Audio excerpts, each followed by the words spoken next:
Bismillahirrahmanirrahim. Good evening. You're watching the news from the Sultanate of Oman television. First, the headlines. The second Omani Dates Festival in the Wilaya of Nizwa will be launched next October with a wide participation from farmers and dates merchants.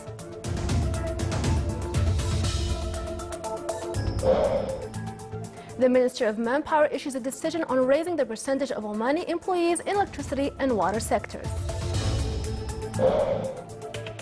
And the Ministry of Oil and Gas reveals setting up an institute in the Wilaya of Manah to train 500 national cadres annually.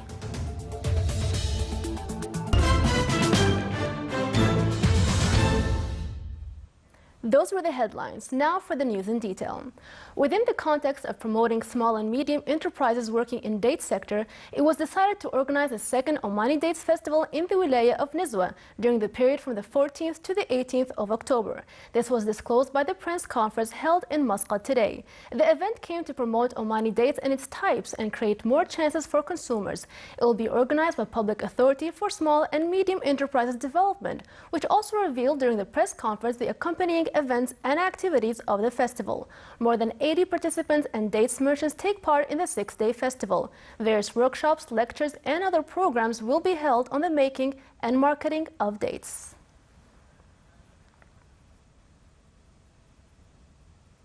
His Excellency Sheikh Abdullah bin Nasser al-Bikri, Minister of Manpower, issued a ministerial decision on raising the percentage of Omani employees in electricity and water sectors. In the water sector, it was decided that the post of Director General shall be Omanized after 5 years of commercial operation, and Manager of Operation, Maintenance, and Technical Departments after 3 years. The post of Administrative and Financial Affairs Managers shall be Omanized after 2 years of commercial operation. In electricity companies, it was decided that the percentage of Omanization shall be 100% next year in the professions of Directors General and their deputies, Administrative and Financial Affairs Managers, and 90% for Operation and Maintenance and other technical managers. The decision also stated that the Omanization percentage of electricity production and desalination plants, the new projects, shall reach 63% by the advent of 2015 in engineering professions. His Excellency Khalid bin Hilal al-Mawali, Chairman of Shura Council, hailed the deep relations between the Sultanate and China. That came during his meeting with His Excellency Yang Do-Liang, Deputy Head of Foreign Affairs Committee at the National Advisory Council of China. The Chinese guest said that his visit stems from the good Omani-Chinese relations. A number of agreements and economic and cultural partnerships were made. At the first day of implementing a mobile truckway system on the main and secondary roads to control excess loads, the Ministry of Transport and Communications has spotted 40 violations in collaboration with the Royal Oman Police. The new system aims at elevating the damage of roads, thus reducing road maintenance costs. The Ministry is now implementing a number of fixed truckway stations on Bidbit Sur Road and Al-Batna Expressway. The tenders for truckway stations on Wadi Al-Jizi, Rusail, Nizwa Dual Carriageway will be awarded soon. Still to come in our news bulletin. Food safety fears see farming return to a high rise in Hong Kong.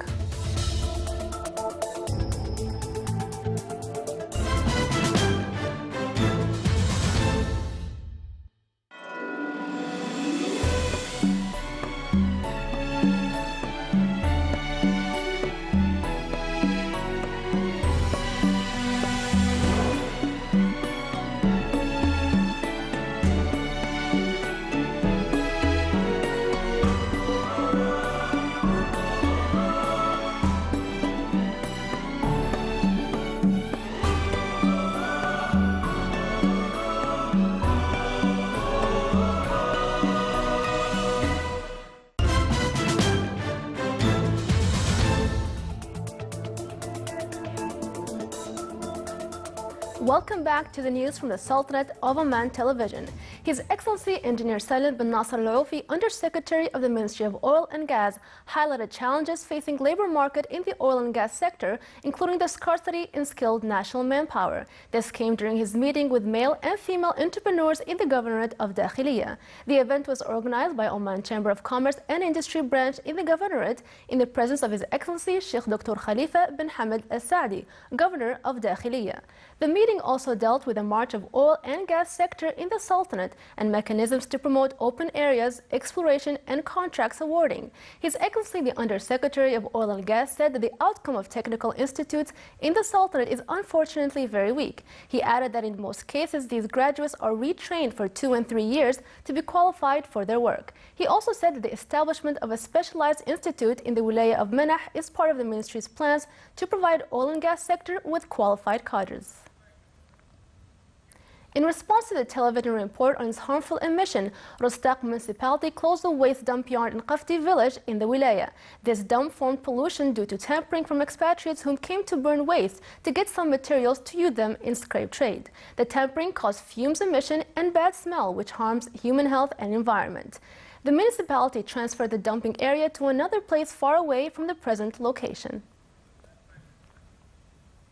The statistics indicated that the visitors of Wadi Bani Khalid during the first half of the current year reached more than 47,000 visitors from various nationalities. The foreign tourists came the first with around 28,000. More than 20,000 of them are from Europe and more than 7,000 from Asia, while around 18,000 Omani tourists visited the Wadi during the last 6 months. The government is working currently through a consultancy study to develop the village of Makal in Wadi Bani Khalid as the first phase. The most important are to solve the traffic in the parking, developing the touristic services, and a coffee shop on the lakeside. Hong Kong is now experiencing a new wave of farmers growing rice seedlings again. More details in the following report.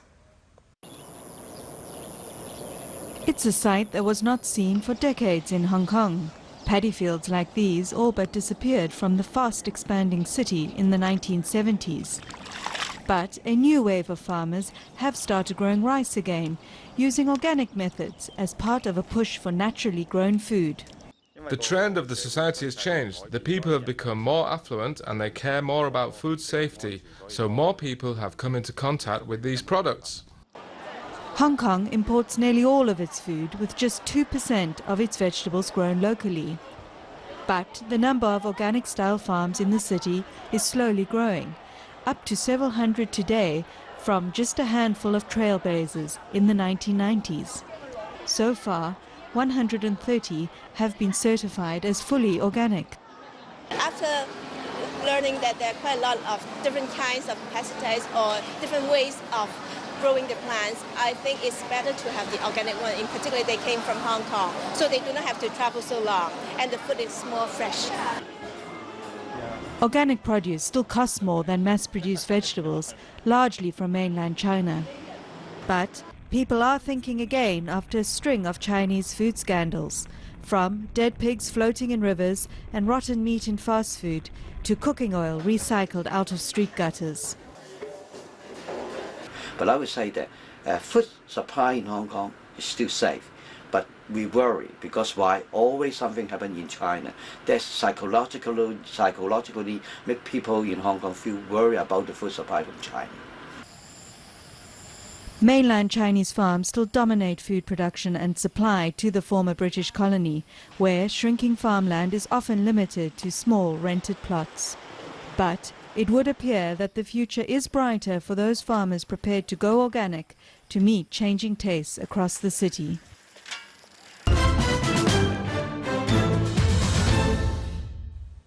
Now for the general weather forecast.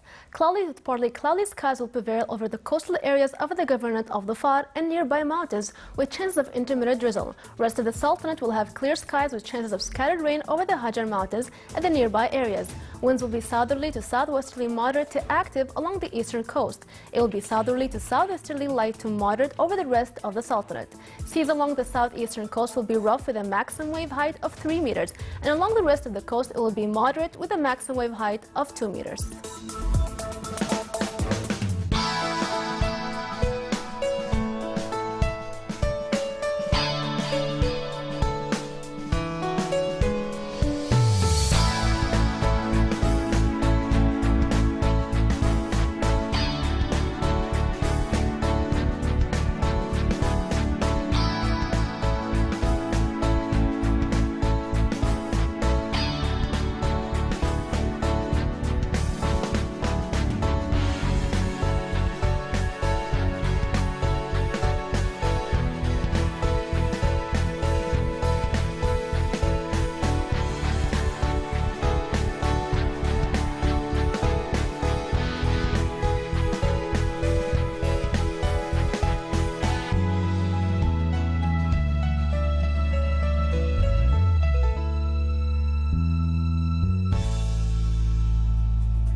is the Sultanate of Oman Television.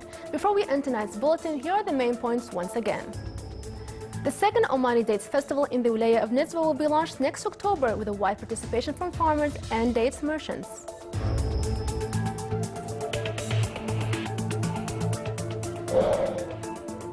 The Ministry of Manpower issues a decision on raising the percentage of Omani employees in electricity and water sectors. And the Ministry of Oil and Gas reveals setting up an institute in the Wilaya of Menah to train 500 national cadres annually. With that, we come to the end of tonight's news bulletin. From all of us here at the newsroom and the studios, it's good night.